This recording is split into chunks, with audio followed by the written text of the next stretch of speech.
Baik, terima kasih. Bismillahirrahmanirrahim. Assalamualaikum warahmatullahi wabarakatuh.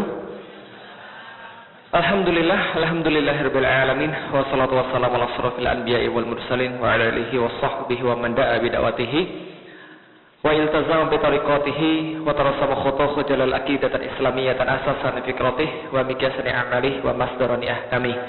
Syahadu an la ilaha illallah, syahadu anna Muhammadan abduhu wa rasuluhu la nabiyya ba'da. Wa qala Allah ta'ala fi kitabihil karim, a'udzu billahi minasyaitonir rajim. Bismillahirrahmanirrahim. Innad dina indallahil Islam. Alhamdulillah, puji dan syukur senantiasa kita panjatkan tentu saja hanya pada Allah Subhanahu wa taala yang telah memberikan kita kenikmatan-kenikmatan yang tidak terhingga sampai dengan pada saat ini. Allah mengatakan di dalam Al-Qur'an, wa in ta'udu nikmatallah la tu'suha, bahwa setiap nikmat yang Allah berikan pada kita, niscaya walaupun kita mau menghitungnya tidak akan dapat kita hitung.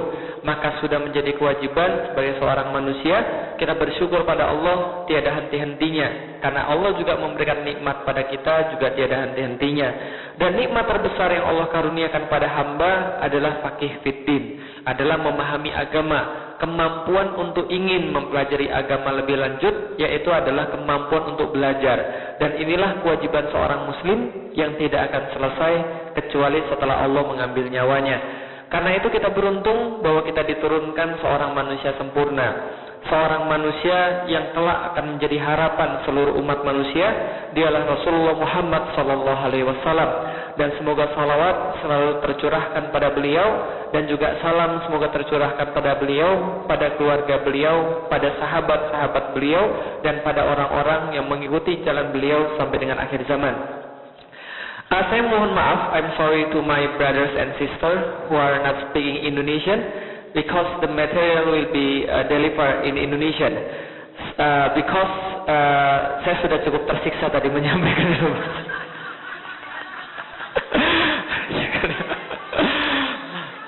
Hah? Ya itu tadi kesurupan tadi, kemasukan. Baik, karena itu saya akan berbicara in my mother language, in my first language, bahasa Indonesia. So, when there is somebody in this space, in this in this room who are not speaking Indonesian, you should seek somebody to translate into you. So I am very apologize because of my limitation and my poor English. Because back then in San Diego, I try to talk in English because there are so many brothers that do not speak Indonesian. And when I finish my material, they said, please say it again in Indonesian.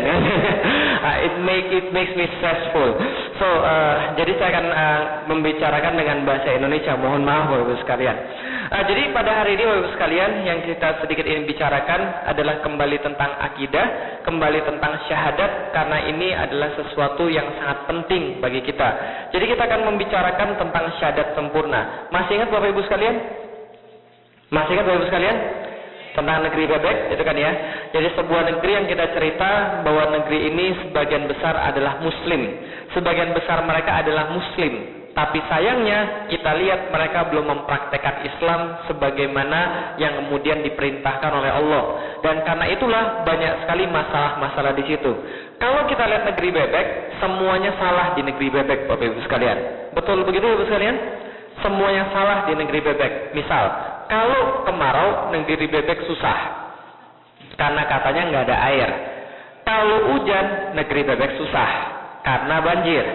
Kalau minyak naik, negeri bebek susah, karena katanya dia impor minyak dari negeri lain. Jadi kalau harga minyak naik, dia bilang dia susah. Kalau harga minyak turun, dia juga susah, karena katanya dia ekspor minyak juga. Jadi kita nggak tahu nih negeri bebek ini yang benar yang mana, karena semuanya susah bagi dia Bapak sekalian.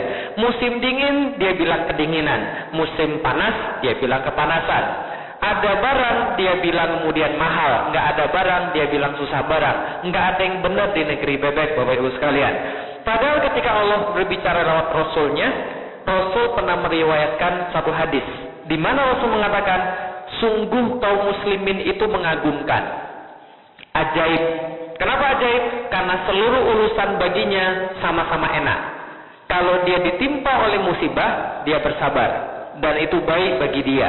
Kalau dia ditimpa oleh kemudian kenikmatan, dia bersyukur dan itu baik bagi dia. Jadi ciri orang mukmin gak pernah susah, Bapak Ibu sekalian. Jadi kalau ada yang masih susah, itu bertanya dulu tuh, kira-kira mukmin atau bukan. Nah kalau gitu kita lihat, semuanya pasti ada masalah dengan syahadat. Betul begitu Ibu sekalian? Kita sudah bahas kemarin. Pada hari ini saya akan nyampein 2 tema. Tema tadi sudah yang pertama, ini tema yang kedua. Tema yang ketiga nanti merit, pernikahan tadi. Nah, nanti kemudian kita akan bahas tentang syahadat. Jadi materinya cukup singkat supaya nanti kita punya banyak waktu untuk nanti tema yang ketiga tentang syahadat. Bacanya apa Bapak Ibu sekalian? La ilaha illallah Muhammadur Rasulullah. Betul begitu?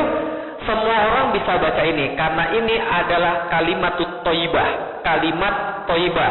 La ilaha illallah Muhammadur Rasulullah. Artinya apa Bapak Ibu sekalian? Tiada Tuhan selain Allah dan Nabi Muhammad adalah utusan Allah. Betul begitu? Oke, coba katakan sekali lagi dengan agak keras. Artinya apa? Tiada Tuhan selain Allah dan Nabi Muhammad adalah utusan. Salah. Salah. Bahwa salah? Salah. Apa arti la ilaha illallah Muhammadur Rasulullah? Ayo. Apa artinya? Tiada Tuhan selain Allah dan Nabi Muhammad utusan Allah. Salah sekalian. Loh kok salah sih? Salah sekalian. Tapi itu yang kita pelajari dari itu. Salah sekalian. Loh kok salah sih? Oke, sekarang saya tanya. La ilaha illallah Muhammadur Rasulullah. Kalau dikatakan tiada Tuhan selain Allah, berarti dulu sebelum Islam datang, sebelum Islam datang ke tanah Arab, Tuhannya siapa? Tuhannya siapa? Sebelum Islam datang di tanah Arab. Lata, Uzza, mana? Salah. Siapa Tuhan orang Arab sebelum datang Islam? Ada yang tahu siapa Tuhan orang Arab sebelum datang Islam? Fir'aun. Itu Tuhannya orang Mesir. Salah. Siapa Tuhannya orang Arab sebelum datang Islam? Hubal. Salah. Abdullah. Salah. Siapa Tuhannya orang Arab sebelum datang Islam? Ada yang tahu? Belum ada yang tahu. Oke, apalin baik-baik Bapak Ibu sekalian. Tuhannya orang Arab sebelum datang Islam namanya adalah Allah. Loh, kok Allah sih? Allah kan Tuhan kita. Iya Tuhan kita, tapi Tuhan mereka juga gak percaya. Oke, kalau gitu kita lihat. Zaman dulu Bapak Ibu sekalian, Abu Jahal, Abu Lahab dan Abu-Abu yang lain, gitu kan ya. Ketika dikatakan Tuhannya siapa? Jawabnya Allah. Maka ketika orang Arab ditanya, "Man Rabbuka?" Jawabnya Rabbi Allah. Ketika mereka ditanya, "Man Rabbuka?" Jawabnya Rabbi Allah. Tahu dari mana? Kita buktiin. Rasul punya ayah. Nama ayahnya Rasul siapa? Abdullah. Artinya hambanya Allah. Berarti zamannya Abdullah Allah sudah ada belum?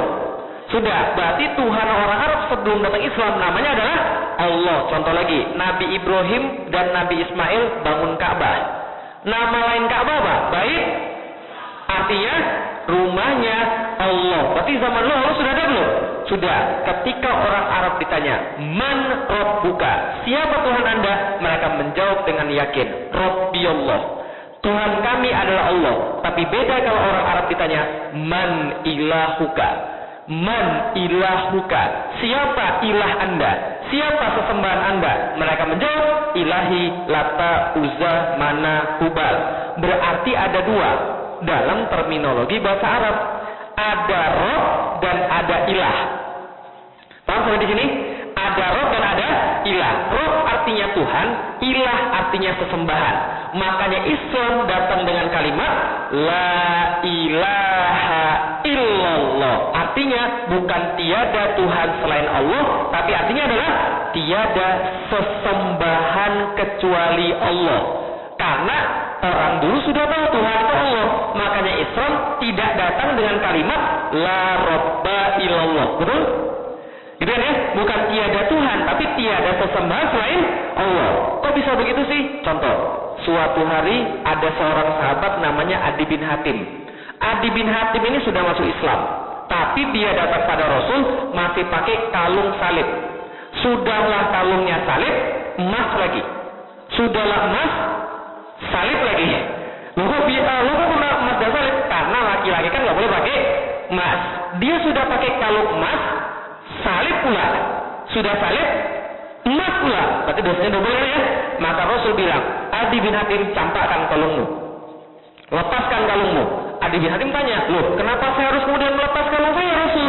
Rasul bilang, sesungguhnya orang-orang Nasrani dan orang-orang Yahudi, mereka menjadikan sesembahan mereka adalah rahib-rahib mereka dan rahib-rahib mereka dan pendeta-pendeta mereka, pembesar-pembesar mereka dan rahib-rahib mereka. Rasul bacakan surat At-Taubah ayat 31. Ittakhudhu ahbarahum wa ruhbanahum arbaba min dunillah. Karena mereka menjadikan rahib-rahib mereka dan pembesar-pembesar mereka sebagai Tuhan-Tuhan lain selain Allah. Berarti itulah namanya syirik. Berarti syirik bukan hanya menjadikan Tuhan selain Allah, tapi mencarikan tandingan sesembahan selain Allah. Nah, ini yang menjadi masalah. Karena memang pada masa kemudian ini tidak kemudian dimengerti artinya dengan sungguh-sungguh. Oke, kita tinggalkan dulu tentang syahadat. Saya pengen sedikit kenalkan dengan teman saya. Sorry, ada sound nggak Pak ya? Ada sound nggak yang bisa disambungin? Nggak ada ya? Kalau nggak ada mic nggak yang bisa dimasukin sini? Sebentar. Nggak apa-apa, pakai mic saya aja. Sorry, saya lupa ngasih tahu Pak Medi. Sebentar Bu ya. Tuhan sayang orang sabar. Saya pengen perkenalkan seorang teman saya. Ini burung Bapak Ibu sekalian. Coba dengar apa yang mau dikatakan burung ini pada Bapak Ibu sekalian. Sebentar. Sampai dipersiapkan. Nanti coba dengar apa yang mau dikatakan burung ini pada Bapak Ibu sekalian. Oke, nggak apa-apa, pakai ini aja. Nih, coba dengerin Bapak Ibu sekalian. Apa yang pengen dikatakan burung ini pada Bapak Ibu sekalian? Sebentar.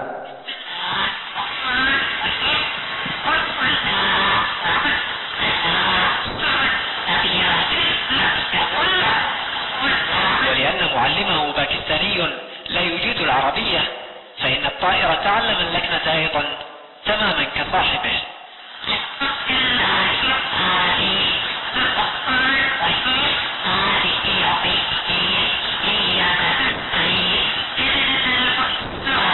Oke, dengar apa yang dia katakan tadi? Apa yang dia baca tadi? Suratul Fatihah. Sebelumnya dia baca apa? Surat Al-Ikhlas. Berarti kalau kata Rasul, setiap yang baca la ilaha illallah Muhammad Rasulullah adalah saudara kita. Ini saudara atau bukan? Saudara atau bukan? Yang bilang saudara silakan, saya mah enggak. Ini adalah burung yang bisa ngomong syahadat. Dia burung ini tinggalnya di Pakistan. Diajaknya bahasa Pakistan, tapi dia bisa baca syahadat dan dia bisa baca suratul Fatihah dan dia bisa baca suratul Ikhlas. Betul gitu? Oke, kalau gitu ini baru burung. Sekarang perkenalkan teman saya yang lain. Zaman sekarang Bapak Ibu sekalian, robot sudah sedemikian canggih. Robot sudah sedemikian keren. Nah, saking kerennya robot Bapak Ibu sekalian, zaman sekarang tahun 2007 robot sudah bisa jadi pembantu rumah tangga. Mereka bisa ngepel, mereka bisa nyuci, mereka bisa jagain orang-orang jompo. Jadi bapak ibu-ibu yang sekarang sudah tua, ini bayar pembantu susah, boleh beli robot dari Jepang untuk bisa jaga orang-orang jompo. Itu tahun 2007. Tahun 2007 juga lahir robot yang bisa mimpin orkestra musik. Nah, jadi dia bisa mimpin orkestra musik. Jadi dia bisa jadi dirijen, bisa membedakan ratusan jenis lagu dan memimpin masing-masing orang dengan lagunya tadi. Kan itu ya? Itu tahun 2007. Tahun 2008 muncul robot yang lebih hebat lagi, namanya Actroid. Coba kita lihat apa yang bisa kita lihat di sini. Ini robotnya. Robotnya ditanya, "What's your name?" What's your name?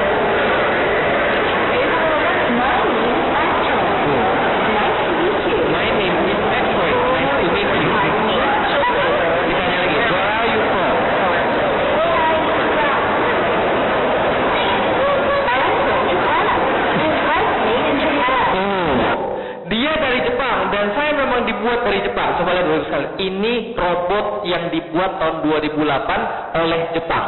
Dan mohon maaf Ibu sekalian, dia pintar luar biasa, punya artificial intelligence. Dan bukan hanya pintar, dia politis juga. Nanti kalau kita lanjutkan terus videonya, dia akan ditanya, "Do you want to get married?" Apakah engkau mau menikah? Dia bilang, "I'm looking the right guy." Saya lagi cari cowok yang tetap buat saya. Ya? Dia pintar Ibu sekalian. Dan mohon maaf Ibu sekalian, ini cewek, ini robot, cakep nggak bapak-bapak sekalian? Cakep nggak?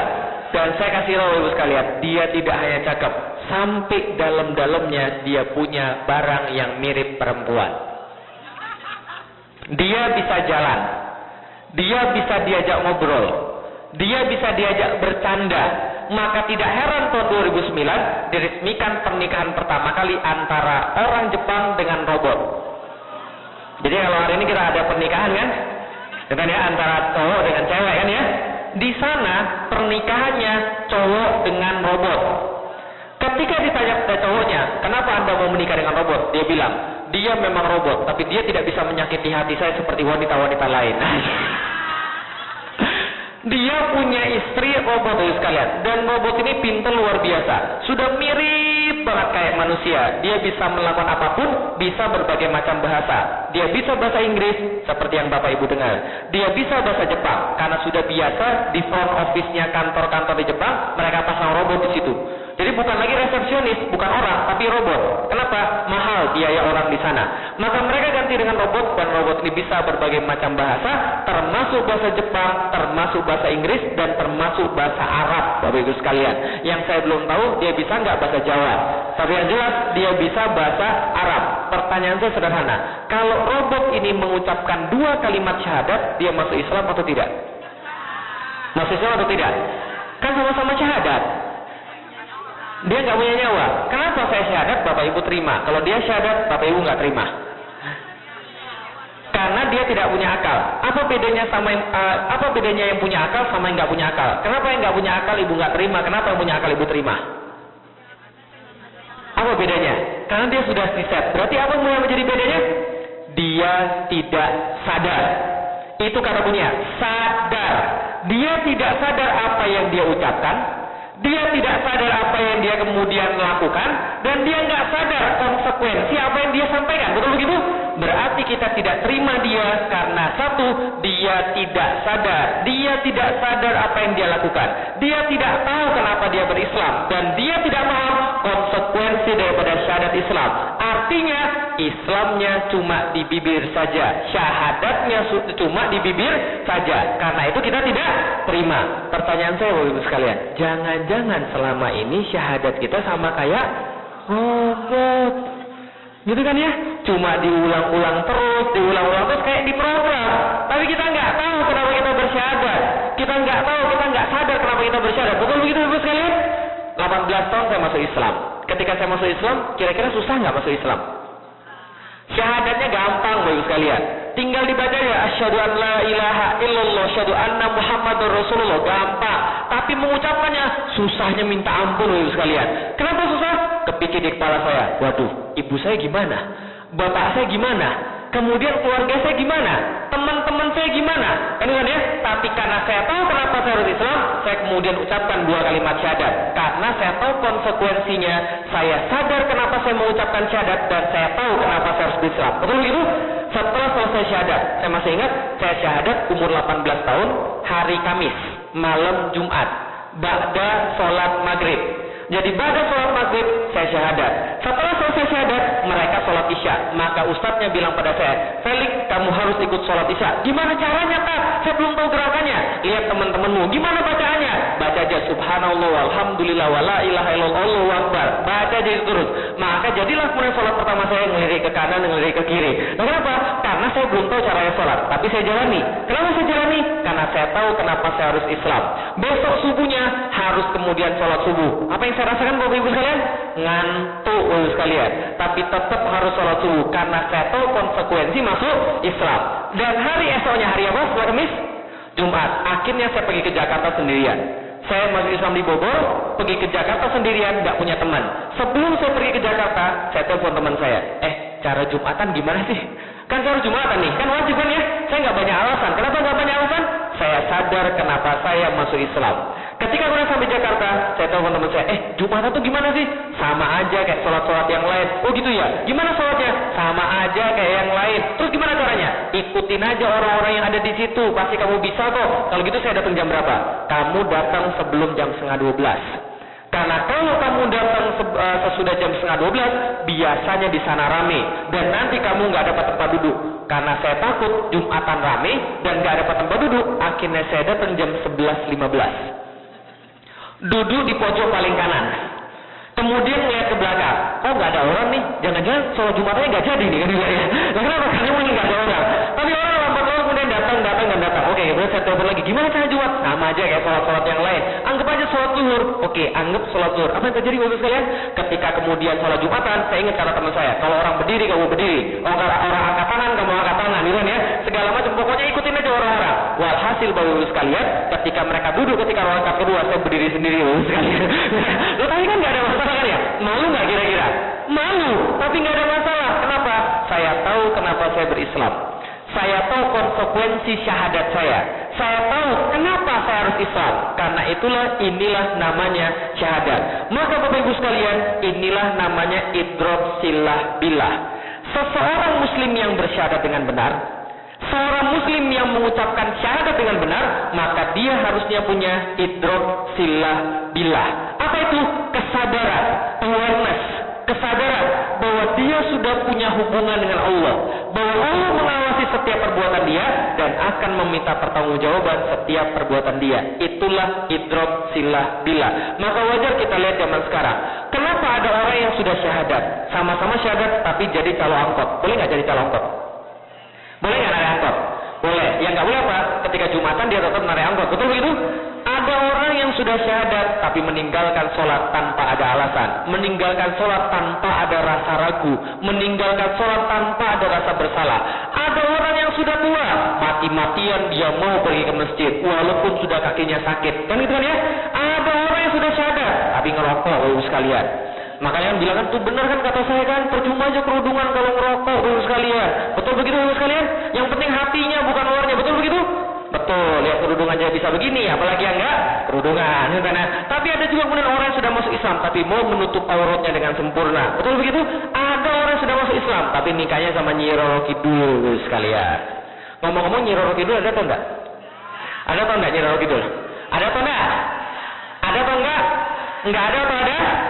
Oke, saya pernah diskusi setengah jam dengan mahasiswa saya tentang Nyi Roro Kidul. Jadi ketika saya sempat ngajar di Sekolah Tinggi Ilmu Ekonomi, percaya atau nggak percaya, ada kemudian salah satu mahasiswa saya bilang begini, ceritanya begini, saya lagi ngajar basic knowledge.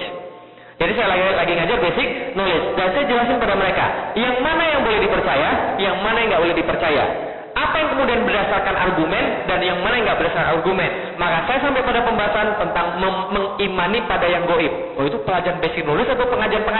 Sama aja. Nah, kemudian ketika saya bilang begitu, lalu dia bilang, Pak, kalau gitu Bapak percaya nggak dengan Nyi Roro Kidul? Saya bilang, enggak. Bapak bilang kan tadi harus percaya sama yang goib. Tapi Nyi Roro Kidul tidak termasuk yang di dalam Al-Quran. Dia bilang, enggak Pak, Nyi Roro Kidul itu ada Pak. Saya bilang, enggak ada. Enggak Pak, ada Pak. Saya tanya, tahu dari mana? Nenek saya bilang begitu. Nenek saya bilang Nyi Roro Kidul itu ada. Terus saya bilang, nenekmu dapat dari mana? Dari neneknya lagi. Neneknya dari mana? Dari neneknya lagi. Terus saya bilang, neneknya nenekmu itu nabi atau bukan? Bukan. Lah kenapa dipercaya? Enggak Pak, pokoknya Nyi Roro Kidul itu ada. Dia membantu para wali songo untuk menyebarkan Islam. Kalau udah begini susah nih. Kenapa? Sudah campur-campur kemudian tahayul dan sebagainya. Maka kemudian saya bilang sama dia, ya udah kalau gitu, nanti besok-besok kalau ketemu Nyi Roro Kidul sampaikan salam dari Felix Xiao. Oke? Kalau ketemu Nyi Roro Kidul, sampaikan salam dari Felix Xiao dan kasih tahu Nyi Roro Kidul, hati-hati kalau lagi berenang di pantai selatan. Karena kenapa? Kalau dia lagi berenang di pantai selatan, jangan sampai ketemu saya. Kalau dia ketemu saya, akan saya makan dia. Kok dimakan Ustaz? Karena saya bilang, karena kata Rasul, semua yang ada di laut halal sekalian. Apa maksudnya? Lah ini kan di laut juga kan ya. Lah kalau kemudian dia di laut, berarti kan dia halal kan gitu ya. Nah, kemudian saya katakan bahwa inilah kemudian orang-orang. Tapi ada juga yang sudah masuk Islam, dia mau melakukan pernikahannya dengan sempurna. Dia mau melakukan pernikahannya dengan syar'i dan sebagainya. Berarti kita lihat di sini Bapak Ibu sekalian, sama-sama syahadat. Sama-sama syahadatnya.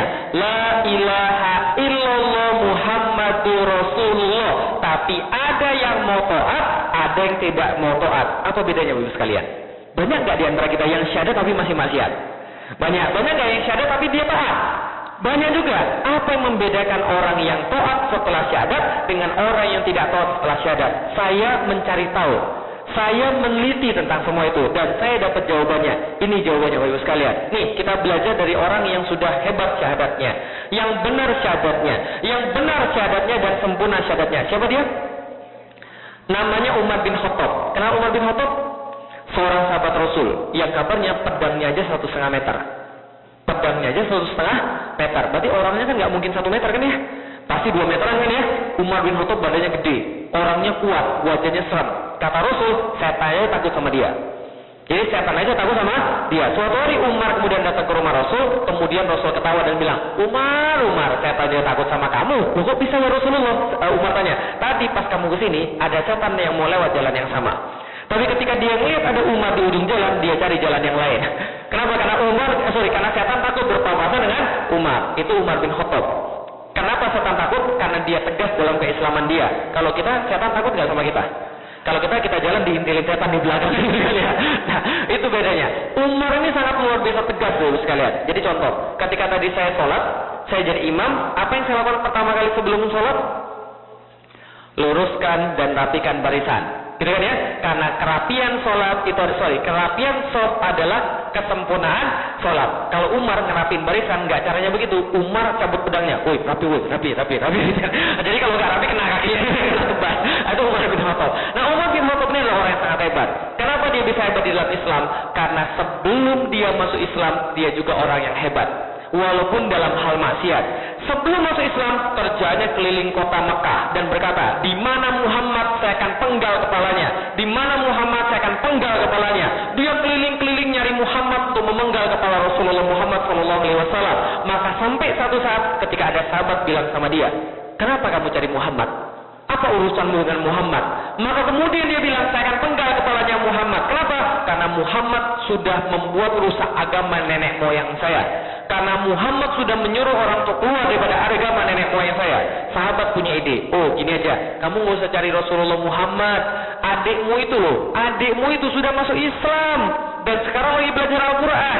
Niatnya sahabat supaya Umar mendengarkan Al-Quran. Ternyata dia marah besar, ngamuk, pergi ke tempat adiknya, dilabrak pintunya, dapat adiknya sama suaminya lagi belajar baca Quran, langsung digampar. Yang gampar Umar bin Khattab, telinganya berdarah, kemudian wajahnya bonyok. Ketika lagi disiksa, adiknya bilang, Umar, kenapa kami disiksa? Bukankah kami cuma membaca kitab dari Tuhan yang sama? Kan Tuhan kita sama-sama Allah. Umar berkata, iya juga ya. Kenapa saya mukulin adik saya sendiri? Cewek lagi. Gara-gara sesuatu yang saya tidak yakini pasti. Maka dia bilang, mana yang kamu baca? Saya mau baca. Dibaca oleh Umar kebetulan pada surat At-Toha 1-20 yang berbunyi ayat ke-1 sampai 14. 14 ayat doang yang dia baca berakhir dengan innani anallah la ilaha illana. Maka aku ini adalah Tuhanmu, ini adalah Allah. Aku ini adalah Allah, tiada Tuhan yang hak selain aku. Fakutni, maka mulai sembah aku. Wa aqimis sholah li zikri, dan juga tegakkanlah sholat untuk mengingatku. Umar baru baca 14 ayat. 14 ayat surat At-Toha. Dia langsung bilang, kitab ini bukan buatan manusia. Kitab ini bukan buatan manusia. Jelas ini bukan buatan manusia. Maka dia bilang, mana Muhammad Rasulullah? Saya mau masuk Islam. Baru baca berapa ayat? 14 ayat. Langsung masuk Islam. Bapak Ibu khatam berapa kali Al-Quran? Tapi sudah kayak gitu belum modelnya? Belum. Kenapa bisa begitu? Ada yang dimiliki Umar yang gak ada pada kita. Apa yang dia lakukan dengan 14 ayat itu? Oke, kalau gitu kita lihat yang lain. Perkenalkan, siapa dia? Kenal ya? Biasanya tahun 7 bulan tahu nih. Ini Hari Mukti, ini ustadz saya termasuk. Hari Mukti ini adalah seorang rocker. Suatu hari, Hari Mukti lagi dugem. Ketika dia dugem, dia ditanya sama temennya, Rik, kamu gak takut Rik kalau mati dan bertemu Allah? Sedangkan perbuatanmu maksiat begini, sedangkan kerjaanmu minum minuman keras begini, sedangkan kerjaanmu suka maksiat begini, kamu nggak takut nih? Hari Mukti jawab apa? Semua itu sudah takdir daripada Allah. Kalau saya jadi artis, itu pun takdir. Kalau saya maksiat, itu pun takdir. Kalau saya minum wine, itu pun takdir. Kan Allah Maha mentakdirkan. Dia belum bahas yang kemarin, ini kan ya. Nah, maka dibilang semua itu takdir. Tapi lama-lama dia mikir, bener nggak ya semua itu takdir ya? Ini kata Hari Mukti. Kalau kemudian dulu saya ngerasa jadi artis itu takdir Allah. Tapi lama-lama saya mikir, kalau begitu jadi pelacur juga kehendak Allah dong. Masa sih Allah pengen orang jadi pelacur, kan nggak mungkin. Gitu kan ya? Maka dia mikir, nah nggak adil dong. Berarti Allah jahat dong. Saya mulai bertanya-tanya, tanya, benar nggak sih hidup kayak gini? Setelah dia berpikir, dia bertanya-tanya, dan dia mendalami Allah, dia menghentikan perbuatan maksiat dia. Sekarang inilah jadinya hari mukti. Sudah pernah kesini belum hari mukti? Coba deh. Ini hari mukti sekarang. Dia sekarang jadi dai sekalian. Coba lihat, ada nggak bedanya dulu sama sekarang? Apa bedanya? Tambah gendut. Bukan itu yang saya maksud. Apa bedanya kira-kira? Oh, dulunya nggak pakai kacamata, sekarang pakai kacamata. Bukan. Apa bedanya? Suaranya sama nggak? Sama merdunya. Pas saya baru masuk Islam, hari mukti pergi ke IPB. Saya masih ingat banget, tahun 2002 saya masuk Islam, hari mukti pergi ke IPB. Dia kemudian ngambil mic begini, dia lempar mic-nya ke atas, dia tangkap. Saya hari mukti, mantan setan. Gitu.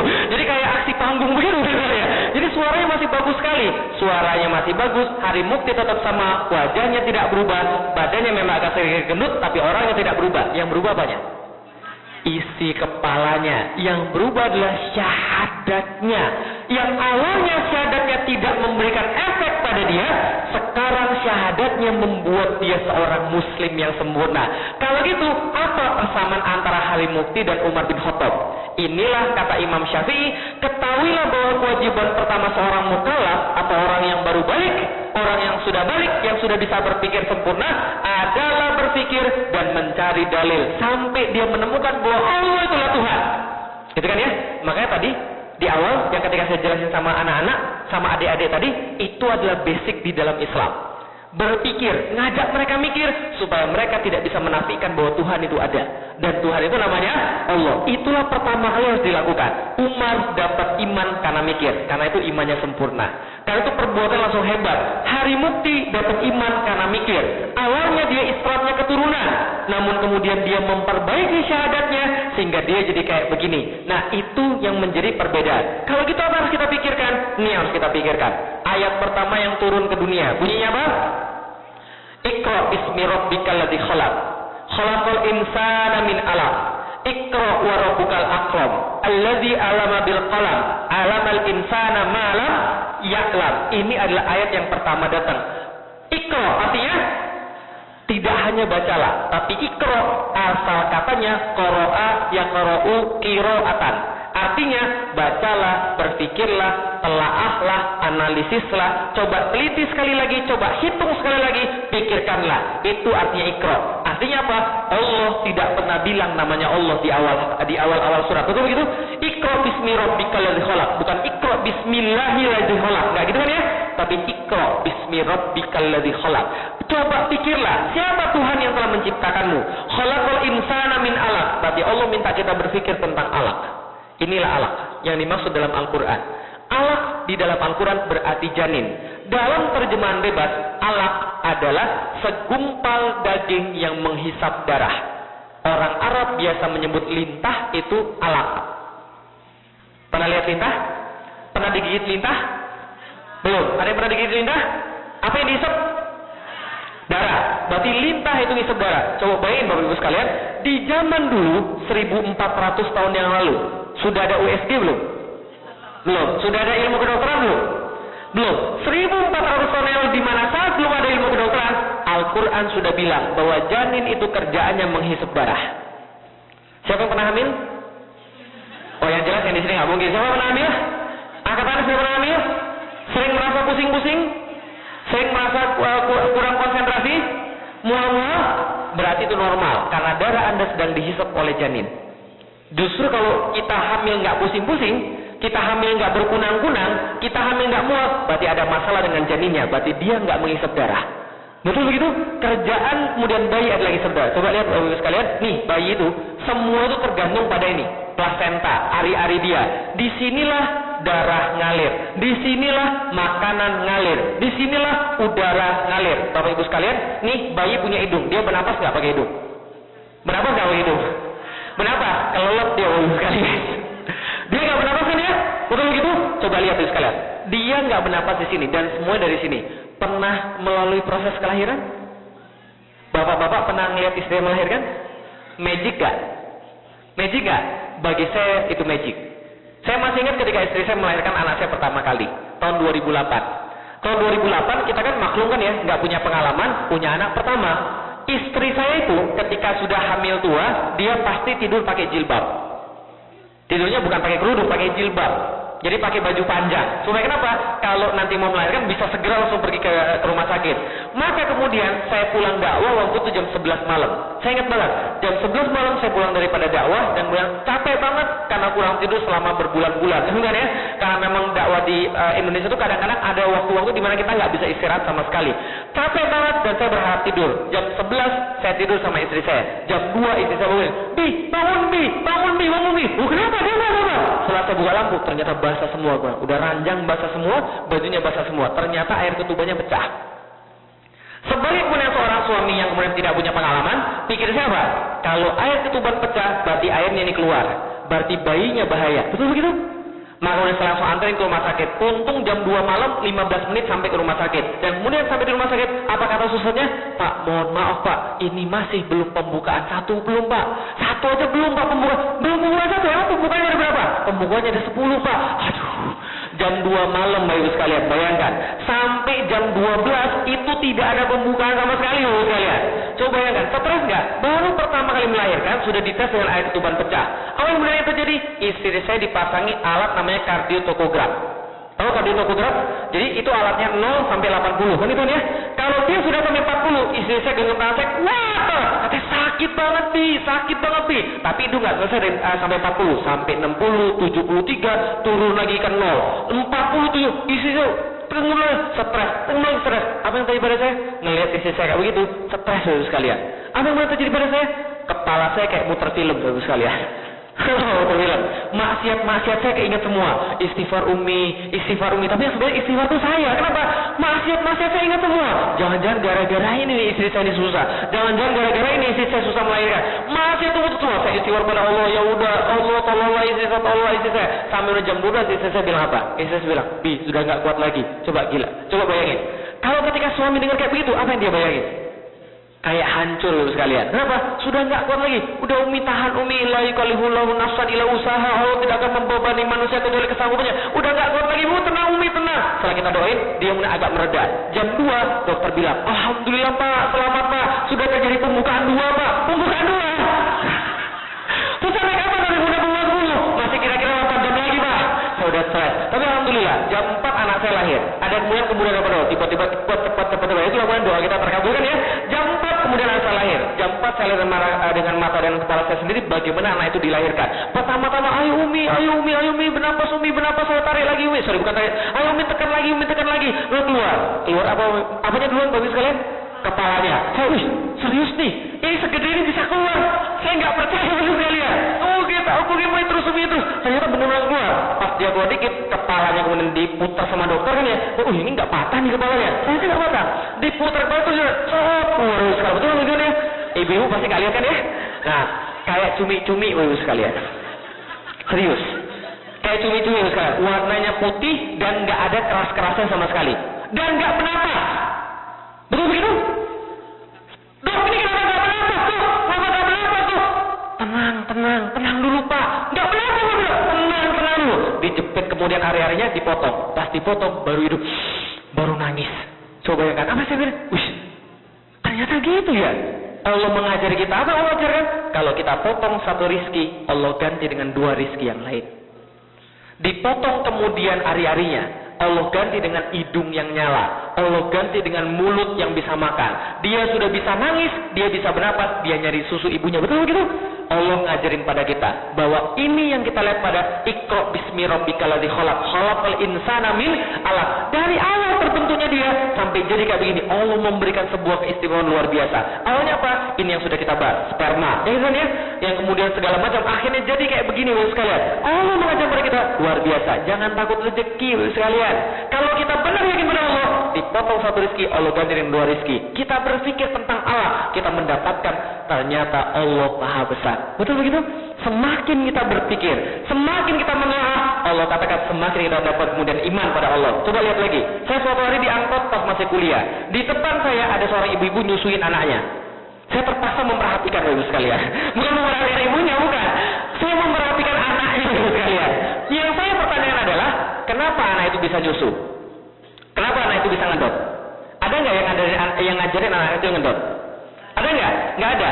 Saya punya adik di rumah waktu itu, dia masih berusia kira-kira 6 bulan dan dia sakit pilek, dia nggak bisa keluarin ingus, sampai harus dibantu dengan alat. Betul begitu? Tapi anak kecil baru lahir, nggak usah diajarin ngedot, Ibu sekalian. Dia sudah bisa ngedot sendiri. Tahu dari mana dia? Diajarin siapa dia ngedot? Dalam pikiran saya, gimana kalau bayi nggak bisa ngedot? Mati dong, nggak bisa makan, beneran ya.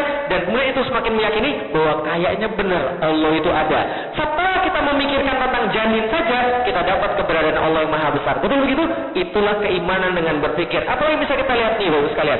Selain kita kemudian meyakini bahwa Tuhan itu maha besar, ada satu lagi yang harus kita yakini. Bahwa apa? Bahwa manusia terbatas. Betul begitu? Contoh, Iqra bismi rabbikal ladzi khalaq. Khalaqal insana min alaq. Iqra wa rabbukal akram. Kalau Anda berpikir, Anda dapat Tuhan. Selanjutnya ayatnya gimana bunyinya? Alladzi alama bil qalam. Alamal insana malam. Berarti Allah kasih tahu. Sesudah meyakini Allah itu kuat, yang kedua yang Allah kasih tahu pada manusia. Saya kasih tahu, manusia itu lemah. Apa bukti kelemahan manusia? Nih, Bapak sekalian. Bukankah ujung-ujungnya kita pasti ke sini? Betul begitu? Karena itulah Bapak sekalian, orang yang hatinya lembut adalah orang yang paling banyak mengingat mati.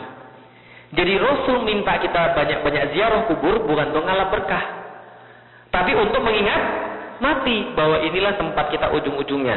Enggak banyak, cuma 1 meter kali 2 meter aja. Mau rumahnya orang selapangan golf, tetap aja kuburnya 1 kali 2 meter. Mau kuburannya kayak orang Cina, pakai gedung, tetap aja di situ dia 1 kali 2 meter nggak bisa bergerak. Betul begitu? Maka inilah kemudian kita harus saksikan. Cobain Bapak sekalian, sudah pernah menghadiri kuburan? Sudah, diturunkan kemudian ke liang kubur. Apa yang terjadi pada orang-orang di situ? Nangis. Gitu kan ya? Ada anaknya, ada bapaknya, ada ibunya, ada istrinya, ada suaminya, nangis di situ. Setelah nangis kemudian diturunkan kemudian tanah demi tanah diturunkan sampai kemudian rapat, kemudian yang di atas lebih nangis lagi. Tapi apakah mereka nangis terus selama-lamanya? Enggak. Akan ada satu waktu di mana mereka berhenti nangis dan mereka pulang. Betul begitu? Pulang 1 orang, 2 orang, yang tersisa di situ cuma orang yang paling kita cintai. Bukan ya? Tapi apakah mereka di situ selama-lamanya? Mereka pulang juga. Yang tinggal di sana siapa orang? Siapa yang tinggal di sana? Sendiri sama ulet, sama belatung dan sebagainya. Ya? Orang yang mengingat mati akan semakin sadar bahwa manusia itu terbatas. Betul begitu Bapak sekalian? Manusia terbatas. Nih coba lihat Bapak sekalian. Ngeri nggak melihat yang seperti ini? Ngeri nggak? Ini yang terjadi di Palestina 2009. Nih lihat bukti kelemahan manusia. Seorang ayah yang sedemikian kuat menjadi kemudian kayak anak kecil, nangis ketika melihat anaknya meninggal. Coba lihat nih anak yang kena bom, darah keluar di mana-mana, telinganya, matanya, lidahnya, mulutnya. Ini semakin menyadarkan kita bahwa manusia itu benar-benar lemah. Betul begitu? Manusia benar-benar terbatas. Apa itu manusia? Cuma sekedar tulang, berbalut dengan kulit, dialiri dengan darah, dan kemudian ditutup dengan daging. Betul begitu? Inilah manusia. Lemah nggak manusia? Dan ketika kita melihat seperti ini, kita kemudian sedih atau enggak? Sedih. Bisa berbuat sesuatu kita? Nggak bisa. Saya mengatakan, ya Allah, ya Rabbi, Masya Allah. Betul gitu ya? Akhirnya apa? Ketika kita melihat semua ini, harusnya kita semakin merasa bahwa kita lemah. Betul begitu? Karena itulah seorang manusia yang benar-benar sadar dia lemah, maka dia menolkan dirinya sendiri.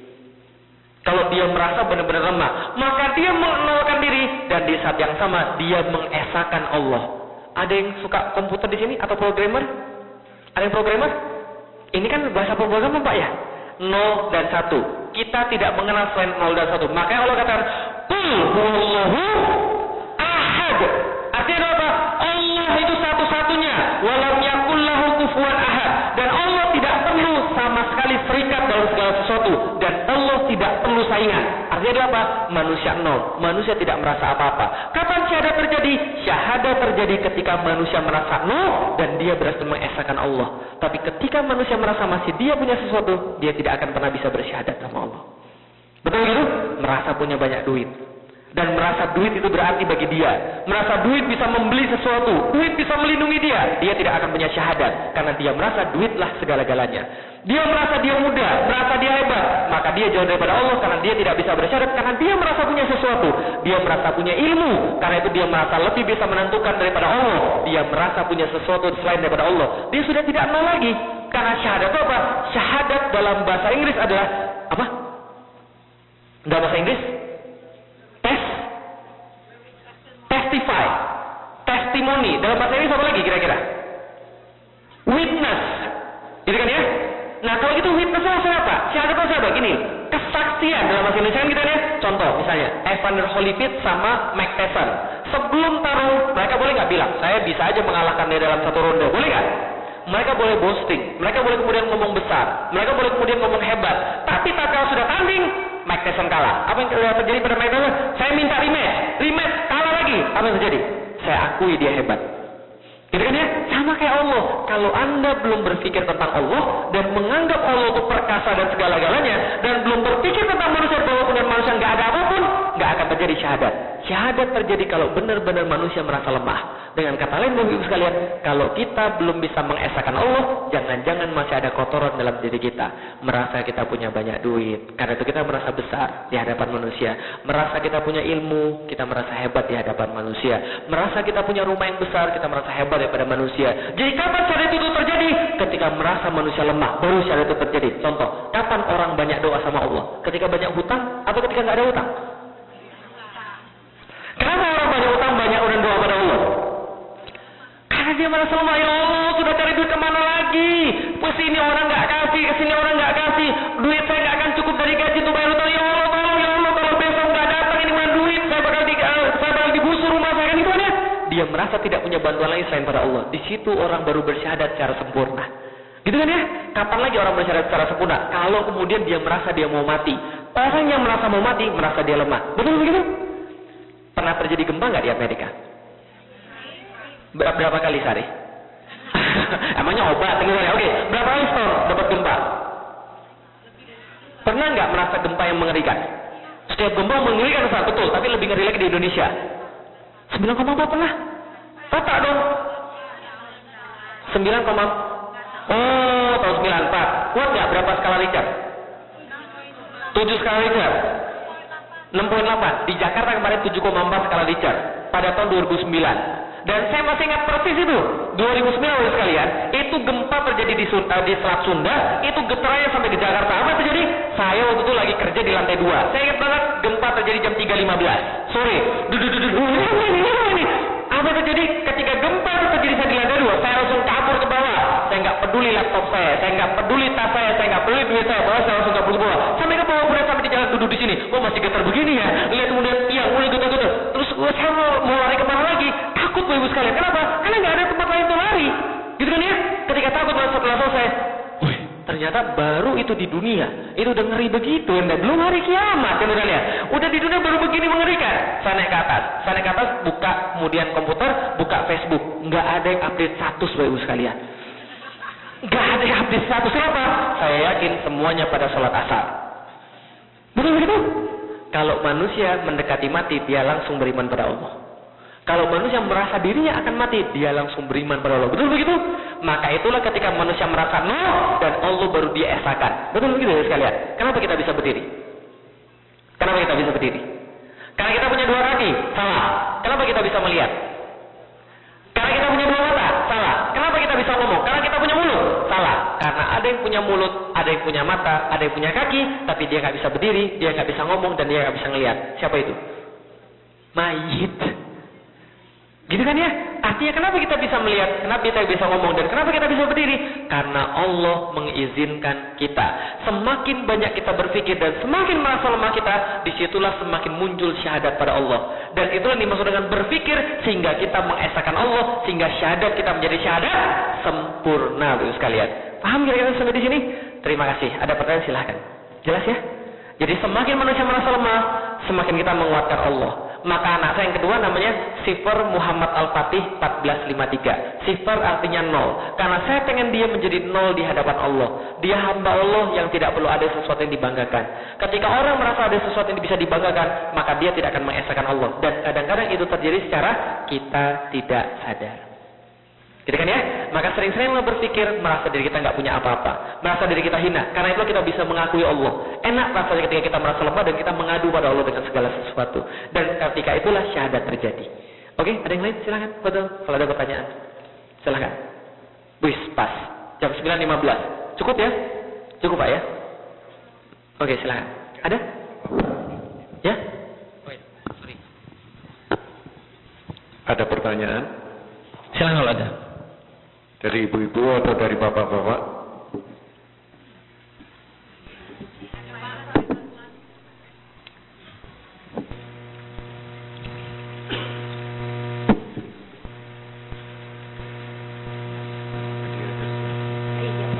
Ya, silakan Ibu. Assalamualaikum warahmatullahi wabarakatuh. Waalaikumsalam warahmatullahi. Maaf karena ini amanah Pak, jadi saya menyampaikan pertanyaan. Silakan. Ada seorang bapak Ya. berusia kurang lebih 70 tahun, Oke. punya 2 kali pernikahan. Maksud saya yang pertama cerai punya Oke. anak, Mhm. terus yang kedua masih sampai sekarang. Ya. Terus istrinya itu sakit Pak. Ya. Beliau mau merencanakan nikah lagi. Ya. Dan diizini oleh istrinya karena istrinya sakit. Ya. Yang jadi masalah beliau tidak bisa memberikan nafkah 2 istri. Mhm. Jadi rencananya uang dari retire-nya dia diambil dia untuk nikah lagi di lain negara. Terus pertanyaannya, apakah itu diperbolehkan atau berdosa karena tidak adil dengan nafkahnya? Ya.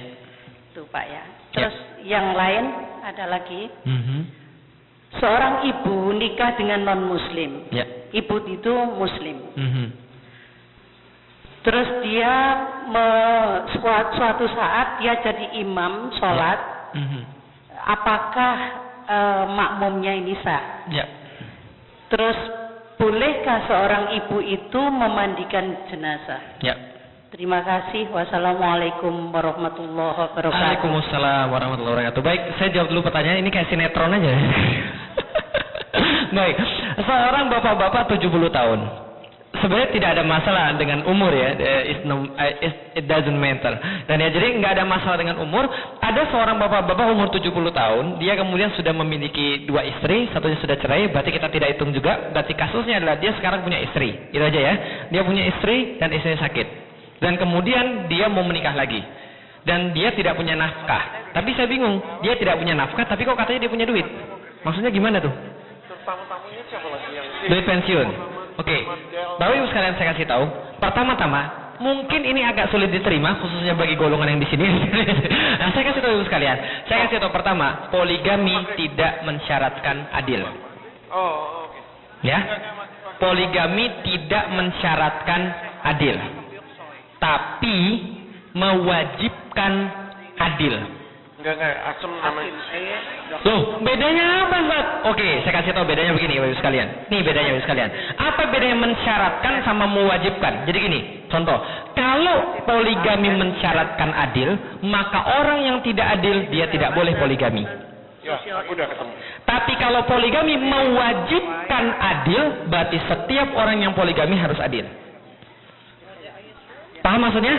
Contoh misalnya, orang mau sholat itu syaratnya bukan khusyuk. Tapi khusyuk itu adalah kewajiban ketika orang nikah. Oh ya, orang nikah itu tidak wajib ngasih nafkah. Syaratnya, orang nikah bukan syaratnya bisa kasih nafkah. Tapi kewajiban setelah nikah kasih. Paham ya maksudnya kan ya? Oke, berarti saya dulu ketika saya kemudian nikah, saya nggak punya pekerjaan. Saya nggak punya pekerjaan ketika matiin aja tuh mic-nya. Saya nggak punya pekerjaan ketika nikah. Tapi setelah saya nikah, saya bisa menafkahi istri saya karena itu wajib bagi saya menafkahi istri saya. Is that clear? Berarti nafkah bukan pekerjaan. Nafkah bukan penghasilan, tapi apa yang diberikan oleh suami kepada istrinya dari manapun duitnya. Gini kan ya? Termasuk dari duit pensiun. Berarti kalau dia mau nikah lagi, itu urusan dia. Boleh saja kalau ada yang mau sama dia. Gitu kan ya? Ada yang mau sama dia. Terus bagaimana istri yang kedua tadi? Bagaimana istri yang lagi sakit tadi? Nah tadi itu benar urusan mereka berdua. Artinya adalah apa? Kalau istrinya sudah mengizinkan, istrinya tidak ada masalah, itu urusan mereka. Bisa dipahami itu secara hukum boleh-boleh saja. Tapi nanti kalau zalim gimana? Itu kemudian dosa dia. Tapi kalau dari segi benar hukum boleh-boleh saja. Paham maksudnya kira-kira? Itu yang pertama. Yang kedua, seorang muslimah menikah dengan seorang non-muslim, laki-laki. Mudah-mudahan ini bukan pertanyaan untuk memojokkan itu kan ya. Tapi saya ingin sampaikan adalah bahwa seorang yang non-muslimah, seorang muslimah menikah sama seorang non-muslim itu jelas hukumnya tidak boleh. Nah kalau sudah terjadi gimana? Ya berusaha supaya dia jadi muslim. Gitu kan ya? Karena pernikahan itu yang kemudian yang sah adalah yang muslimah dengan yang muslim, atau yang muslim dengan yang non-muslimah, kan ya? Berarti itu masih boleh kalau dia ahlul kitab. Itu masih ada kemudian dalil yang memperbolehkan. Tapi gimana kemudian kalau sudah seorang muslim ini menikah dengan seorang non-muslim? Apakah sholatnya kemudian sah? Ya sah saja, itu nggak ada hubungannya. Bisa dipahami maksud saya? Felix Xiao jadi seorang ustadz. Di saat yang sama Felix Xiao bermaksiat karena ngambil riba. Berarti saya dosa nggak ngambil riba? Tapi masih boleh nggak saya dakwah? Boleh. Tapi Allah murka nggak sama saya? Murka. Gitu kan ya? Tapi itu urusan Allah dengan saya. Tapi sah nggak kemudian sholat saya? Sah, nggak ada masalah. Kalau dia memandikan mayat, sah juga nggak ada masalah. Karena kenapa? Itu beda hukumnya. Gitu kan ya? Kecuali kalau kemudian dia sudah jadi kemudian murtad. Kalau dia murtad beda lagi hukumnya. Tapi selama dia muslim, that's okay. Karena itu kemudian ingat baik-baik sekalian, hati-hati kemudian dengan kemudian. Jadi gini, hati-hati dengan cara kita memperlakukan muslim. Karena bisa jadi orang tidak mau ngambil Islam karena cara kita yang salah. Karena kebaikan harus disampaikan dengan cara yang benar. Karena kalau kebaikan tidak disampaikan dengan cara yang benar, maka orang biasanya mutung. Betul begitu? Maka kita harus melihat orang nih. Kalau ada orang yang kemudian sudah mau dan dia berusaha untuk kemudian bersedia teguh pada Islam, kita rangkul. Bukan kita dorong, gitu kan ya? Contoh, di Twitter, saya kan cukup aktif di Twitter. Ada seorang yang bertanya, Ahwat, Ustadz, kan kalau kata orang kerudungan itu tidak perlu. Yang penting kan hatinya aja baik. Percuma aja kerudungan kalau dia maling. Percuma aja kerudungan kalau dia judes. Yang penting kan hatinya baik. Saya ngelihat, oh orang ini pertanyaan karena dia nggak tahu. Yang saya balas apa? Sebelum saya balas, pertanyaan kayak begini benar atau salah? Salah. Pernyataan kayak begini sesat. Bahwa kemudian yang penting itu kerudungin hati, bukan kepala. Ini sesat. Tapi pernyataan yang tadi kan ya, sesat kan ya, bahwa itu salah. Harusnya nggak boleh kan ya. Mana ada kerudungin hati? Horor kali kerudungin hati, gitu kan ya. Masa hati dikerudungin horor juga gitu kan ya. Nah tapi kan saya nggak jawab begitu kan ya. Tapi sebelum saya jawab, sudah ada orang yang lain jawab. Oh iya, kalau begitu kamu hatimu aja yang masuk surga, yang lainnya masuk neraka. Coba begitu. Kira-kira gimana? Dia nggak akan mau ikut pengajian lagi, kan ya? Dia nggak akan mau dengar ngomongan ustadz lagi, karena dia sudah dipatahin di awalnya kan ya. Terhadap orang-orang begini kita harus rangkul. Gimana caranya? Betul mbak, yang penting tuh hatinya baik. Tapi ciri-ciri hati yang baik dia kerudungin luarnya, gitu. Bisa dipahami bapak sekalian. Betul, tidak semua orang yang berhijab itu adalah baik. Tapi muslimah yang baik pasti berhijab, kan gitu. Kan bisa kita ngomongin begitu kan ya? Nggak salah kan ya? Apa yang saya ngomongin salah nggak? Saya tidak menafikan Islam, saya tidak menafikan sama sekali hukum, tapi yang saya berikan adalah cara bagi dia. Kalau kata orang-orang Cina, apa katanya? Kalau kasih muka itu nama bahasa Cinanya apa? Himawan? Siapa? Orang lain itu bahasa Cina apa? Orang lain bahasa Cinanya apa? Oh, KPN mention. Gitu kan ya? Kasih orang lain itu muka, gitu loh maksudnya. Jangan kemudian dia itu kemudian dihinakan di depan umum, atau kemudian dibuat untuk kemudian tidak mau ikut lagi pengajian Islam. Contoh, Rasulullah. Ketika Rasulullah lagi ngisi pengajian, ada yang kentut. Serius, ada yang kentut. Nah, ketika ada yang kentut, harusnya dia ngapain? Wudu kan? Rasul tahu, kalau Rasul suruh orang itu kemudian wudu duluan, dia pasti ketahuan siapa yang kentut kan ya? Rasul kasih dia muka. Mention tadi, kasih dia muka tadi. Gimana caranya? Rasul bilang, semua yang hadir di pengajian saya, silakan keluar ambil wudu. Gitu kan ya? Apa yang terjadi akhirnya? Rasul menyelamatkan harga diri dia. Rasul menyelamatkan kemuliaan dia, karena semuanya pergi wudu, nggak ada yang tahu siapa yang kentut. Nggak kayak kita siapa sih yang bau banget ini bener ini. Nggak gitu caranya. Paham ya, kita selesaikan ya. Oke, berarti ada kemudian etika dalam agama yang harus kita kemudian lakukan. Nah, karena itulah kemudian kita berukhuwah. Kalau kita tahu aib pada saudara, mari kita tutupi bareng-bareng. Supaya kenapa? Allah tutup aib kita nanti di hari kiamat. Karena kalau Allah buka aib kita, dan kalau aib itu berbau, maka orang-orang nggak akan mau mendekati saya. Kalau aib itu berbau, orang-orang nggak akan mau mendekati saya. Tapi karena Allah menutup aib kita, mari kita tutupi aib orang yang lain. Kalau dia ada salah, biarlah dia sama kita yang tahu. Kalau dia buka aib kita, biarin aja. Yang penting kita tutup aib dia. Bisa dipahami Bapak Ibu sekalian? Dan berarti itulah kemudian di dalam Islam. Ada yang lain silakan. Fadal. Ada? Silakan kalau ada. Sudah selesai ya? Boleh, silakan.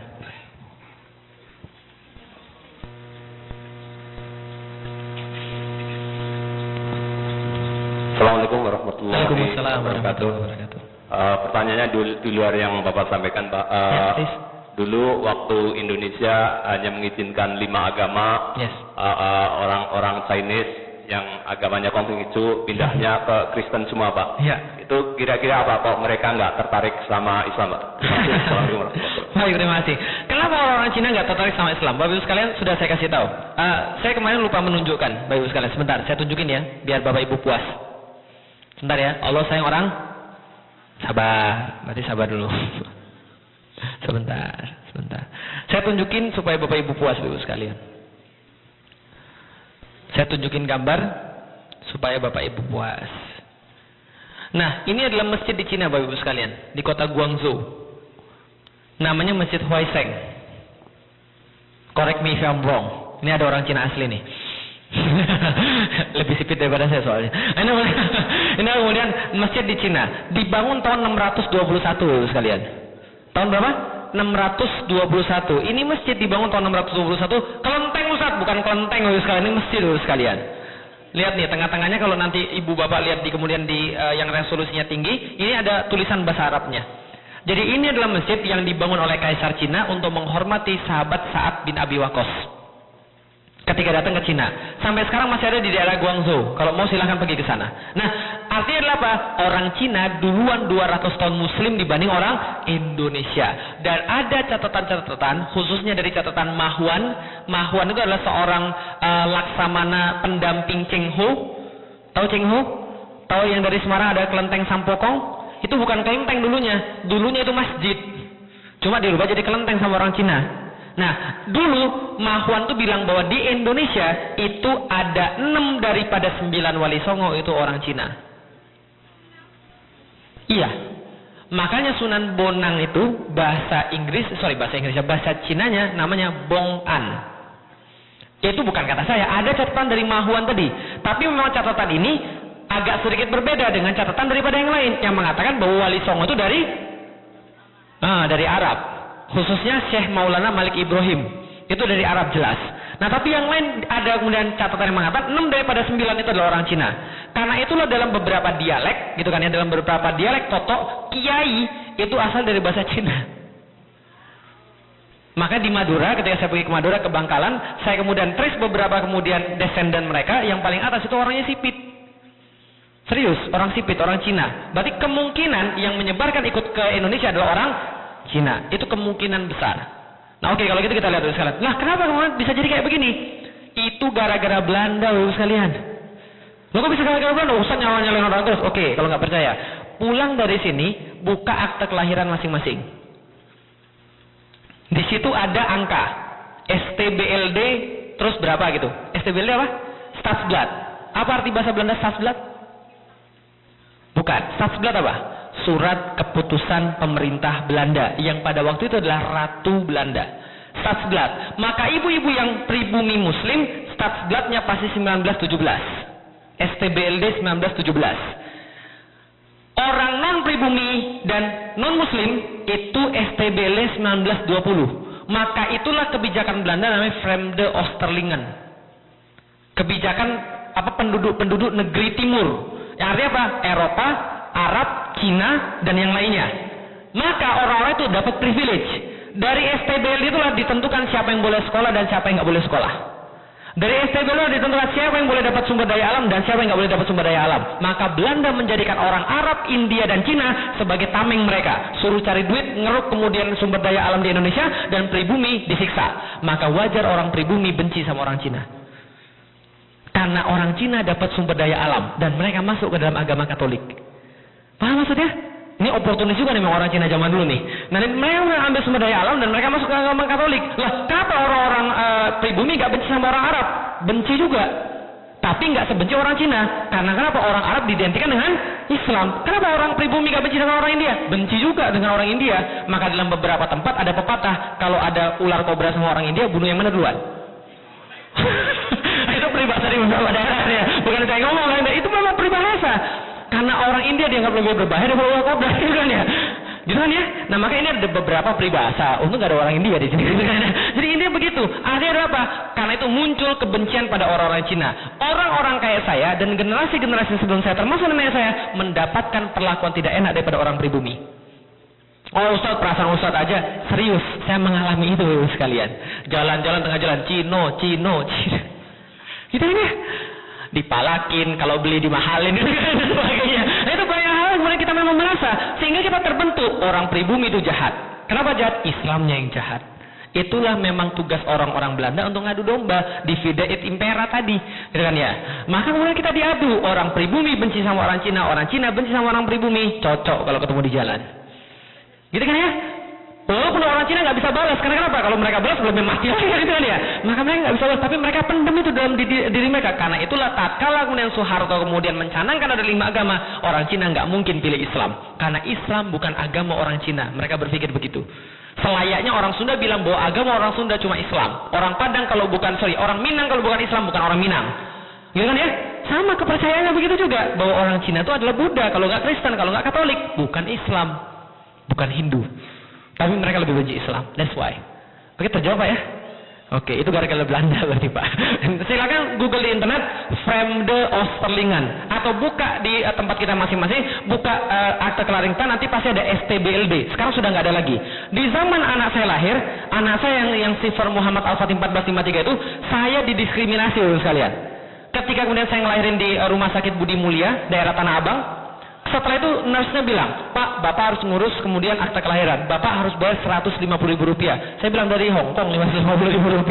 Saya lihat di internet cuma Rp75.000. Itu bagi WNI Pak. Bagi WNI keturunan 150 sampai 200.000. Saya bilang, emang masih ada WNI keturunan di sini? Nggak ada lagi. Nggak Pak, tetap harus bayar. Saya bilang, kamu ini nggak puas ya dijajah sama Belanda, benar ya? Tahu nggak STBLD itu dari mana? Dari Belanda. Nggak puas Indonesia dijajah Belanda. Dia bilang, terserah Bapak deh. Akhirnya saya urus sendiri kemudian kecatatan sipil. Untuk dapat akta kelahiran anak saya Rp75.000. Bukan masalah duit yang saya jadi masalah, tapi saya nggak mau orang-orang Indonesia mentalnya terjajah. Tahu mental terjajah? Bangga sama hukum orang-orang kafir. Kan ya? Khususnya Belanda tadi, STBLD tadi, itu bukan hukum kita itu. Itu mendiskriminasi kita itu. Nah, itulah kemudian penyebab kemudian kita jadi sekarang seperti sekarang. Jadi masalahnya besar. Silahkan ada yang lain.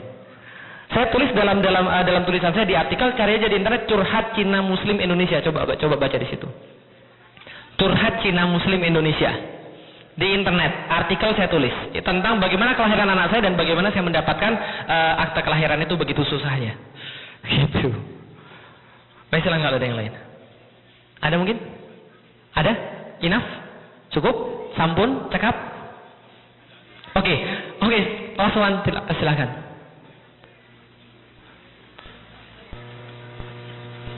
Silakan. Assalamualaikum warahmatullahi wabarakatuh. Waalaikumsalam warahmatullahi wabarakatuh. Selamat malam Pak Ustaz. Malam. Saya hanya ingin menanyakan masalah anak. Katanya anak itu ada 4 perkara, yaitu qurrata a'yun, yang baik dipandang mata. Ya, dan ada fitnah juga ya, Ustaz. Di antaranya, dan 2 lagi apa lagi ya Pak Ustaz? Saya juga lupa. Nah, setiap orang tua menginginkan putra-putrinya, harapan bangsa ini menjadi anak yang soleh-solehah. Di antaranya yang qurrata a'yun itu. Nah, itu kalau 4 perkara itu Pak Ustaz, kalau misalnya tidak memenuhi sesuai dengan keinginan orang tua, semua orang tua pasti menginginkan anaknya seperti yang diharapkan, yaitu yang qurrata a'yun itu. Nah, itu bagaimana ya Pak Ustaz? Apakah itu masalah takdir atau memang sudah ditentukan oleh Allah? Tapi kita sebagai orang tua tetap berusaha untuk sesuai yang Allah harapkan, karena anak adalah amanah. Thanks. Itu aja Pak Ustaz. Terima kasih. Sama-sama. Assalamualaikum warahmatullahi wabarakatuh. Waalaikumsalam warahmatullahi wabarakatuh. Dilalah itu pertanyaan yang sama tadi ditanyakan di San Diego. Jadi kalau ada yang tadi di San Diego sekarang? Nggak ada, itu Pak Rejo, ya. Itu pertanyaan sama ditanya di San Diego. Artinya adalah apa? Kalau anak kita kemudian jadi nggak seperti yang kita harapkan, apakah itu takdir atau pilihan? Pertanyaan saya baru sekalian, saya tanya balik. Takdir atau pilihan? Oke, kok bisa jawab begitu? Karena mereka sudah dapat materi kemarin. Nah, jadi silakan ketik di YouTube judulnya Get the Guidance Easier atau agar hidayah menjadi lebih mudah. Di YouTube sudah diupload sama Pak Medi. Nah, jadi agar hidayah menjadi lebih mudah. Itu yang pertama. Yang kedua, anak itu yang saya tahu cuma ada dua tadi, qurrata ayun sama kemudian anak yang jadi fitnah. Gimana supaya anak itu kemudian jadi qurrata ayun? Seluruh orang tua mau nggak anaknya jadi qurrata ayun? Tapi apakah semua orang kemudian anaknya jadi qurrata ayun? Apa bedanya? Yang jadi kemudian ada yang pengen jadi qurrata ayun, ada yang pengen nggak jadi qurrata ayun. Apa bedanya? Takdir atau bukan? Apa bedanya? Pilihan. Apa bedanya? Action. Yang satu cuma mau aja, tapi nggak ngapa-ngapain. Yang satu mau dan dia lakukan. Itulah yang jadi. Oke, pertanyaan berikutnya. Mau nggak pergi ke Mekah? Serius? Serius? Benar? Apa yang sudah Bapak Ibu lakukan untuk pergi ke Mekah kalau serius? Actionnya apa? Nabung berapa sehari? Oke, sekarang saya tanya, kapan mau pergi ke Mekah? Kapan mau pergi ke Mekah? Tahun depan, realistis ya, tahun depan ya. Tahun depan, berarti pergi ke Mekah berapa dolar? Berapa? Yang bisa jawab berarti dia serius pergi ke Mekah. Yang nggak bisa jawab berarti dia nggak serius pergi ke Mekah. Karena harganya dia nggak tahu. Yang mau serius saya tanya. Nah, itu bedanya ya, serius saya jelas ya. Oke, berarti yang sudah tahu harganya dia serius. Berapa Ibu? Hah? 7.900. 7.000 dolar. 7.000 dolar, berarti kalau kita mau tahun depan pergi, berarti 1 bulan kita harus save berapa? Sekitar 600 dolar, oke? 600 dolar per bulan. Sekarang sudah save belum 600 dolar per bulan? Yang sudah save berarti dia serius. Yang belum save berarti dia belum serius. Pertama, terus saya tanya lagi, sudah tahu rukun-rukun umroh? Sudah tahu rukun-rukun umroh, haji? Yang sudah pernah buka YouTube dan ketik bagaimana how to perform umroh and hajj berarti dia serius. Yang belum pernah buka YouTube dan ketik how to perform hajj and umroh itu nggak serius. Oke, jelas? That's why. Karena itu yang dinamakan serius. Ada orang pengen tapi dia nggak ngapa-ngapain, berharap kemudian rezeki nomplok, durian jatuh. Padahal durian jatuh itu bahaya, pecah pala ya. Jangan berharap durian jatuh. Coba lakukan apa yang diinginkan. Saya pengen umroh, saya lobby bapak saya. Kita harus kasih mereka hadiah bukan motor, kita kasih umroh kan gitu kan ya. Nah, cari jalannya apa? Itu benar orang serius. Satu, orang serius dia tidak akan pernah berhenti sebelum dia dapat. Dua, dia berbuat sesuai dengan apa yang dia inginkan. Berarti kalau ibu cuma kemudian nabungnya 100 dolar per bulan, itu nggak serius. 2 tahun jadi, enggak 2 tahun, 5 tahun tuh kalau sebulan 100. Nah, itu nggak serius namanya. Loh, tapi saya nggak punya duit. Nah, keseriusan itu carilah pekerjaan yang punya duit bisa saving 600 per bulan. Oh, tapi nggak ada pekerjaan. Cari jalan lain. When there is a will, there is meat. Jadi Will Smith. Jadi kita oke, silakan kalau ada yang lain. Cukup? Oke, salah satu. Boleh, silakan. Pak Ustadz, katanya kalau misalnya anak itu masuk surga, anak itu diberikan sama Allah buat kesempatan untuk orang tuanya siapa dipilih yang mau diambil ke surga. Betul nggak? Apakah itu betul? Betul bagi yang hafiz Quran. Oh, subhanallah. Oke, berarti jadilah anaknya hafiz Quran. 1, kedua bagi anak yang syahid di medan jihad. Dia bisa juga. 3, bagi 2 orang anak perempuan yang meninggalkan ibunya meninggal jadi 2 orang anak perempuan yang saya kasih tahu kemarin tuh, 2 orang anak perempuan meninggal sebelum bapak ibunya, maka 2 orang anak perempuan ini narik bapak ibunya ke surga. Kalau bapak ibunya mengikhlaskan dan ketika hidup dia dididik dengan baik. 2 orang anak perempuan. Oh, saya nggak punya anak perempuan gimana? Ya cari lagi. Waduh, Ustaz, saya tuh nggak bisa lagi kemudian melahirkan. Hati-hati nanti suaminya jadi cari supplier lain kan itu kan. Nggak gue ya. Ya udah, kalau belum punya anak perempuan nggak apa-apa kan, masih ada hafiz tadi dan bisa jihad kan itu kan ya. Nah, berarti itulah kemudian anaknya menarik orang tuanya ke surga. Oke? Pak Ustadz, maaf satu lagi. Boleh. Nanti kalau 4 mendapatkan piring cantik. Terima kasih, Pak. Silakan. Ini Pak, Allah itu menyukai perempuan yang anaknya banyak. Ya, betul. Kok tahu? Karena saya anaknya banyak. Oh, alhamdulillah gitu. Alhamdulillah, tidak saya. Memang itu sangat sulit, tapi insya Allah istiqomah. Kok bisa ya Pak Ustadz seperti itu? Apa alasannya? Kenapa Allah menyukai perempuan yang anaknya banyak? Thank you very much. Kalau gitu orang nggak punya anak nggak disukai Allah dong? Bukan begitu juga. Karena sudah saya jelasin kemarin kan ya. Oke, kalau gitu apa kemudian dibalik hikmah anak banyak? Rasul berkata, di hari akhir nanti aku akan membanggakan umatku yang jumlahnya banyak. Kenapa? 1, namanya peradaban disokong dengan demografi yang banyak. Dalam satu penelitian, sebuah populasi, sebuah kemudian peradaban itu bisa lanjut kalau anak di setiap keluarga lebih daripada 1,63. Tahu maksudnya?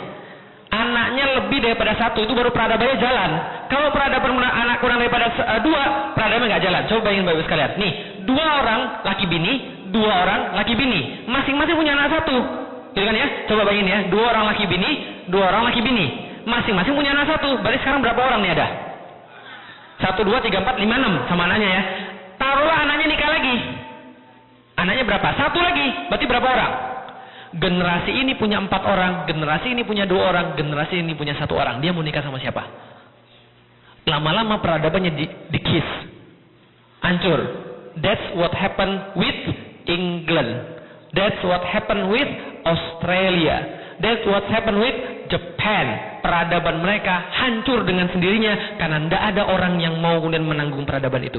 Lebih parah lagi di Amerika. Mending kalau kemudian ini ada laki bini punya anak 1 nikah. Mending ini satunya nggak mau nikah karena pelihara anjing, satunya homo. Apa maksudnya? Lebih parah lagi. Dan itu yang terjadi di Jepang. Jepang tuh Amerika minded tuh. Jadi handphonenya Apple, bahkan di Jepang ya, mainnya baseball. Itu Amerika minded contohnya kan ya. Mereka pelihara anjing juga, dan mereka nggak mau nikah karena pelihara anjing. Kenapa? Karena dog is human best friend. Gitu kan ya. Kita nggak perlu anak, kita perlu anjing doang. Nah itu menjadi masalah besar itu. Ada yang kumpul kebo tapi nggak mau punya anak. Gitu kan ya. Nah ini menjadi masalah besar juga. Nah karena itulah pengen supaya anak banyak. Itu satu. Yang kedua, Bapak Ibu sekalian, jumlah yang banyak menjamin untuk bisa mengeksploitasi sumber daya alam dengan baik. Itu yang kedua. Yang ketiga Bapak sekalian, anak yang banyak insya Allah adalah kemudian cara untuk menyebarkan Islam dengan yang lebih banyak lagi. Amin. Amin. Anaknya berapa Bu? Alhamdulillah 6. 4. Luar biasa. Itu bagus itu. Itu udah jangan takut. Pengen 7. Wah bagus. Istri saya pas nikah dengan saya dia bilang, Bi kita harus punya anak 11. Nah, kenapa? Istri saya tunggal. Istri saya anak tunggal. Jadi dia akan punya anak 11. Tapi setelah menikah sama saya 3, stop dulu gak lagi jalan lagi. Saya bilang, tapi saya maunya anaknya 5. Kan bapak saya anaknya 5. Masa saya kalah sama bapak saya bilang, saya nggak mau, saya mau anaknya 5. Stop dulu, ini sudah yang terakhir aja 4. Ya sudah kalau itu saya cari supplier yang lain. Enggak itu guyonan doang itu kan ya. Enggak, ya berarti ada apa? Itu kemudian fungsinya anak banyak. Jadi jangan takut. Gimana cara kasih makan mereka? Allah sudah kasih tahu di dalam Al-Qur'an. Nahnu narzuquhum wa iyyakum. Kami yang kasih makan mereka dan kami yang kasih makan Anda. Jadi jangan sangka Anda yang kasih makan mereka. Itu kata Allah. Ya, jadi jangan sangka Anda yang kasih makan mereka, kami yang kasih makan mereka. Tapi tentu bapak ibunya juga nggak boleh. Kalau itu saya nggak usah kerja, kan Allah yang kasih makan. Bukan begitu juga. Artinya selama Anda kerja, selama Anda berusaha, Allah pasti kasih rezeki. Insya Allah. Zaman dulu orang belum PhD, zaman dulu orang belum S2, tapi tentu mereka anaknya banyak. Anak bapak kita berapa? 7, 8, 9, gitu kan ya. Padahal mereka nggak sekolah. Oh, zaman sekarang zaman yang lain. Itulah alasannya. Pernah nonton Idiocracy? Film Idiocracy pernah nonton? Jadi lucu. Jadi mereka bilang gini, ini masuk akal juga. Jadi mereka bilang gini, orang semakin pintar, semakin nggak mau punya anak. Betul begitu? Semakin banyak mikir, nggak mau punya anak. Jadi orang yang punya anak yang mana? Yang bodoh-bodoh. Jadi kemudian turunan mereka IQ-nya jongkok semua. Karena yang pintar-pintar nggak mau punya anak lagi. Lama-lama yang bodoh-bodoh ini nikah lagi, anaknya lebih bodoh lagi. Lama-lama makin bodoh juga. Dan ini terjadi pada saat ini nih. Karena orang-orang pintar banyak mikir, mana nggak jadi. Paham gak saya? Oke, jadi jangan banyak mikir dalam berbuat kebaikan, termasuk punya anak. Kalau kita sudah merasa, ya sudah kita mulai tingkatkan ilmu dan amal kita, insya Allah kita berhak untuk punya anak yang baik. Oke, terima kasih. Billahi taufiq wal hidayah. Assalamualaikum warahmatullahi wabarakatuh.